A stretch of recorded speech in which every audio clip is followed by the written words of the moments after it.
And I don't know what you want to tell us about. Yeah, well, thank you, Rafa, for the invitation. Yeah, I tend not to consider myself as a researcher, even if that's what is written even on my card. And United Nations University is not university; it's much more the think tank of the UN system. So we are doing, let's say, research. I try always, anyway, to escape the theoretical research. I try to be involved in projects on the ground. I wanted to let's say, to a little bit initiate or stimulate discussion, particularly for those of you which are having, let's say, an academic background or interest in this academic discussion. I'm Italian, like Ugo, and but I moved here to UK, and now I've seen since I think 1 year since I'm here, people here are crazy about circular economy. So I said, yeah, that's what's going on. And so I just wanted to share with you some thoughts on the circular economy. And I just say the false paradigms of circular economy. So I just did some research a few days ago and just did some copy-paste of 2 images. This one is first, I would say, let's say the old school economy. Apparently, it's 1995, so almost 20 years ago. And this guy, Lund, published this I think, sketch of usual let's say, production and recycling process, which I think almost everybody can say, okay, yeah, that's true, that's what's going on. And that was apparently considered the old economy, because now, at least here in the UK, everybody's crazy about circular economy. I just copy-pasted this picture from the McKinsey report for Ellen MacArthur Foundation, and I said, yeah, that's nice. It looks nice. But then I was just wondering myself, what's the actual difference between 1995 and 2013? And I was thinking, and then I said, I found just swap, rotate, and bend lines, apparently. So I was really thinking, there's a lot of debate about this circular economy nowadays, at least here in UK. Now it's also moving to Brussels, because now you have this big position paper of the European Commission on circular economy, Horizon 2020 calls. I mean, if you don't use this word, you're out. So I said, is it really helping on the ground? Because honestly, I said before, I don't consider myself a researcher.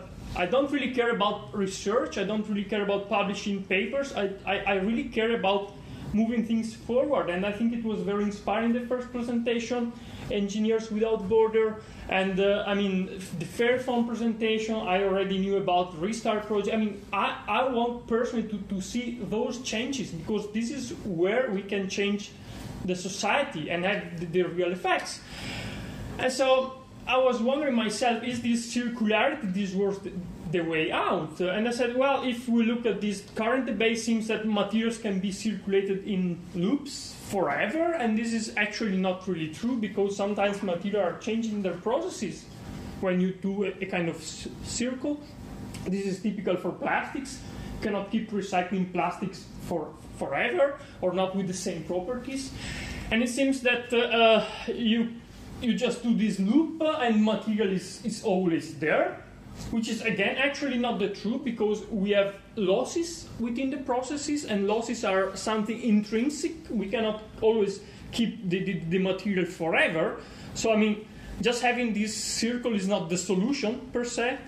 And then the third element was, circularity speed is not important, but actually, I mean, the faster the circle, the more material we need. And I think Ugo just pointed out, I mean, if we just push for this production, I mean, yeah, of course we can recycle and get some material in the loop, but if the circle is fast, of course we need to dig out more material. And sometimes, I mean, we can discuss forever about the buffer that might be needed, how much primary material you need to mine to have a certain refined amount ready for the production, and so on. So I think sometimes it's not the circularity per se the solution, because there are some, let's say, some concerns. And so I was just I just wanted to share with you some figures about the let's say the production and consumption of modern electronics. And I think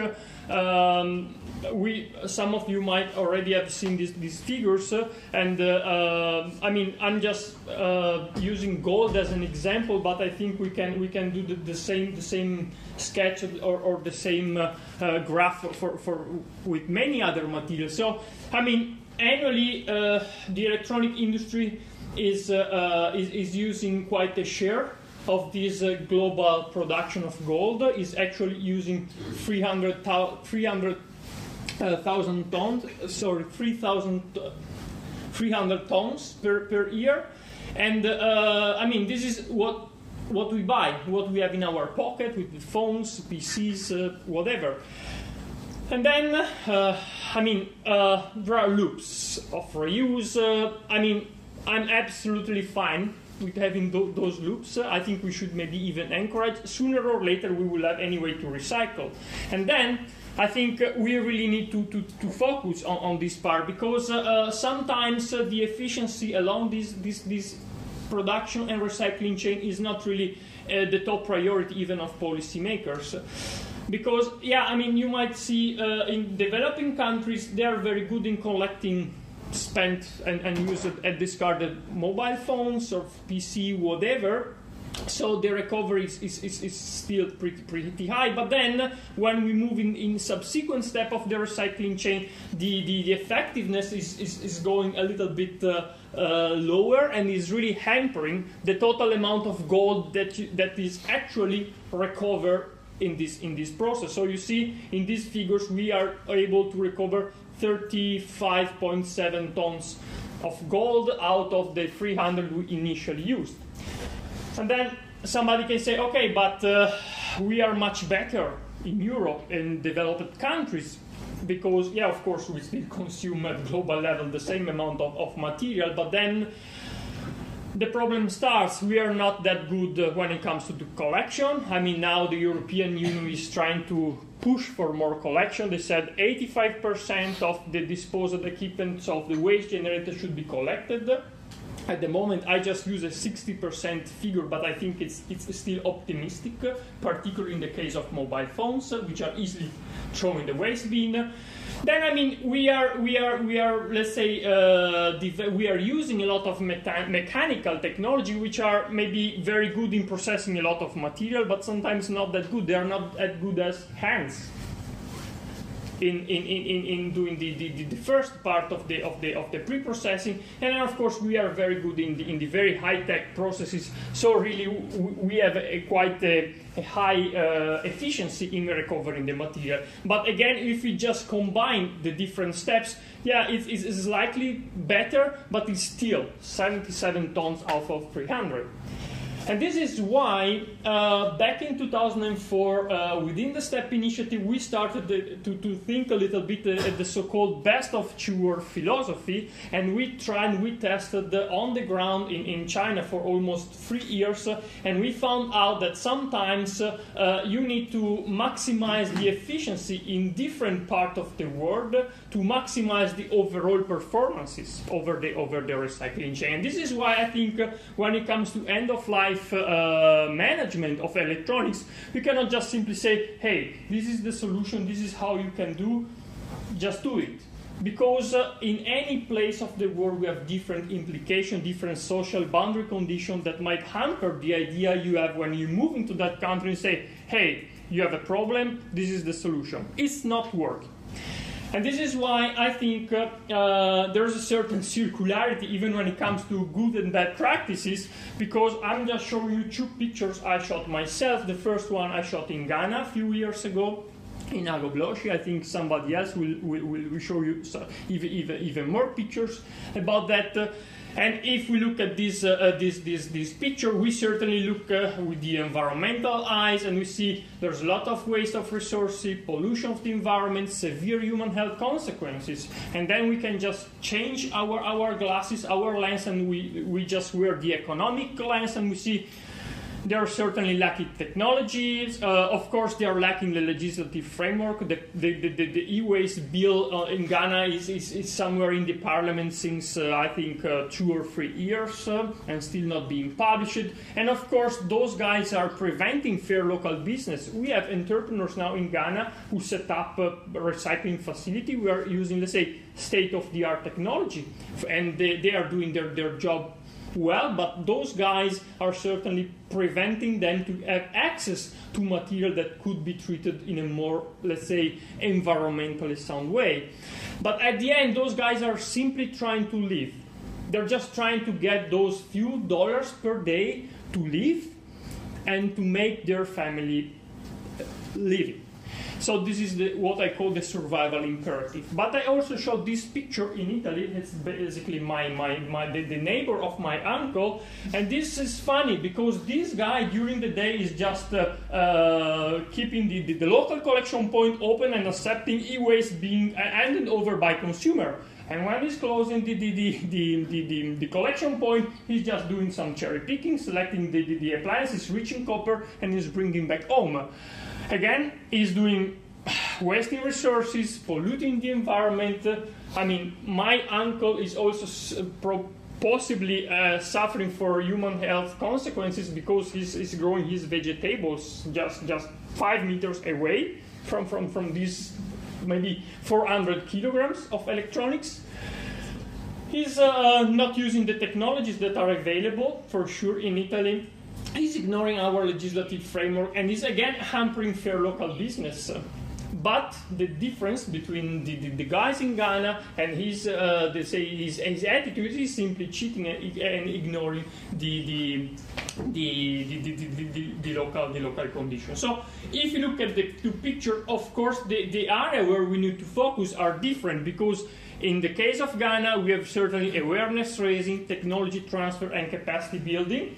In the case of Italy, awareness raising maybe is needed in this part, even if I don't know if it's really 100% successfully.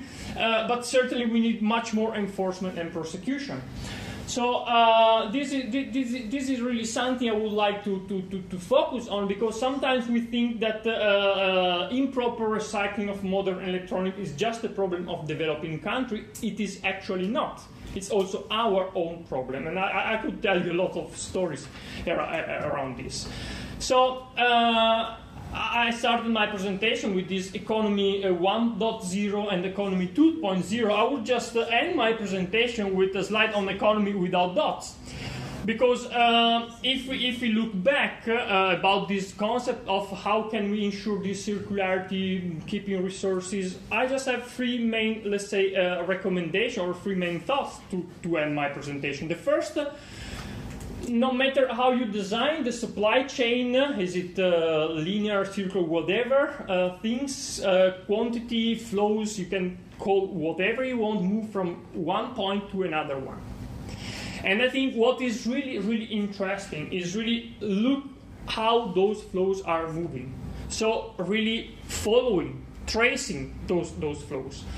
The second thought is that no matter where we live, I think we can always find local excellences. And local excellences not only in the end-of-life management, but sometimes in phases that are happening before. In the production, like the case of Fairphone, in the prolongation of the useful life, as Ugo already highlighted. And I think if we want to look at the sustainability of electronics, we should really find out these excellences which are available in a certain region to make sure that the overall life cycle impact of electronics is really maximized. So, and I think when we found these kind of excellencies, the role of policymaker is really to protect these kind of fair businesses, because you need to, let's say, make sure that those guys doing, let's say,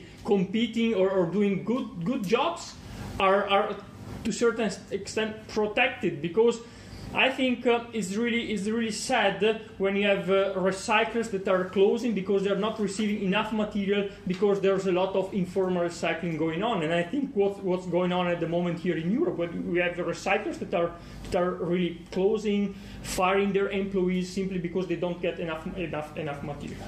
And last, this concept of eco-efficiency, I think this concept should be much more even protected in these policy bills that even at EU level we are publishing, because it's not always the key priority making sure that the products or the flows of materials are really following the line of the maximum efficiency when it comes to the recovery of certain material.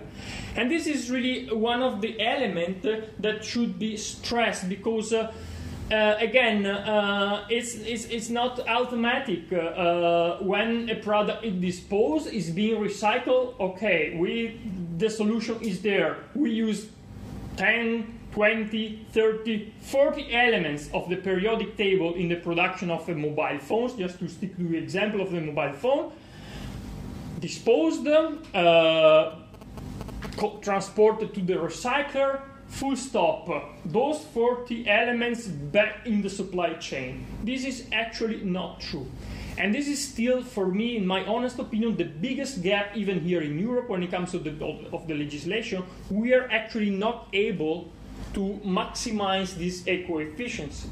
So I think if we really want to implement this concept of circularity, as I might call, let just not focus just on the drawing a big nice circle around these different dots or phases of the recycling chain, but let just look at what's really important, and let just focus on the very, very important elements to make sure that the overall economic, social impact of the electronics are really maximized.